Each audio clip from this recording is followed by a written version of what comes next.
একটা সম্পর্কের মূল্যবান জিনিস হলো বিচ্ছেদ। আর এই বিচ্ছেদটা না হলে হয়তো দুজন দুজনের মর্মটাই বুঝতাম না। ভাগ্যটাও কেমন যেন উল্টো আবার দাঁড় করালো তোর সামনে। কি বলবো, কি করব, দুজনেই কেমন যেন জড়োসড়ো হয়ে গেল। মন থেকে একটা কথাই বেরোচ্ছিল যে আমরা কি আর এক হতে পারি না? তা কাউকে পাসনি? অনেক পেয়েছিলাম।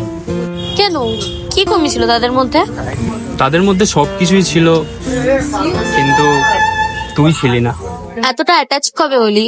সাম অ্যাটাচমেন্টস আর বিউটিফুল, এতটাই সুন্দর যে তোর থাকার আর না থাকার মধ্যে তফাৎই খুঁজে পাবি।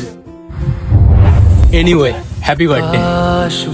ভালোবাসা তো মোহ, আর এই মোহর ফাঁদে পড়লে মরতে হয় আত্মাকে। বেঁচে থাকে শুধু শরীর, তাও আবার পুরো শরীর বিষে ভরা।